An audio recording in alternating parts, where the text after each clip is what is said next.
the issue of funding is very, very key and critical.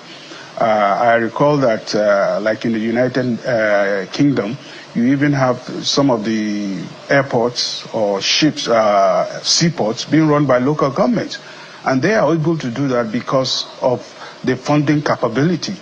And that is why we should see the silent changes that are going on in Nigeria, where more resources are being deployed to the local government to be able to make them more functional. Having served as a former local government chairman and also a commissioner in the past, I know the impact that you can have all the ideas you want to implement, but if you don't have the funding, which is critical, it now becomes a challenge. And that is why we are also happy with what is happening by other structures that are being put in place to serve as checks and balances. For instance, the EFCC, for instance, is already bringing to book certain people, former governors, like yesterday or so I heard about Theodore Oji, who was also brought into account. Now, all those, when the structures of government begin to work, it creates accountability. It also means that when leaders have resources devoted to them, there are also others that have the responsibility to ensure that those resources are deployed adequately. And that is why the deployment of more resources to local government is revolutionary as far as I'm concerned. Because the problem of Mikan local government, where I was chairman, is different from Obiakwa in Rivers State. But when those resources are deployed, it means that the local government chairman and his councillors will be able to sit and look at the problems the people are having.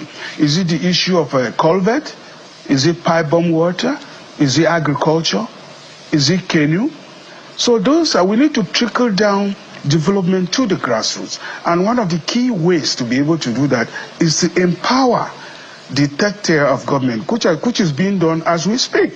And by the time you have a stronger resources reaching out to the local government, and those resources, you have the chairman who is controlling, you have the deputy chairman, you have elected councillors, most often 10 or 15, depending on the number of wards. You have the supervisory councillors. So the resources are also being brought to that level to ensure that the people begin to feel the impact. And I believe that those changes are taking place gradually, and we are seeing a lot of things changing. And if you go around the country, you will see those that are performing, you will see those that are not performing, because everybody knows the resources have quadrupled.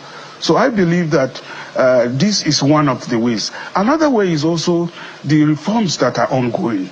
For instance, a lot of savings have been made from the oil subsidy removal, the unification of the exchange rate, where you have only one window, has also saved a lot of resources.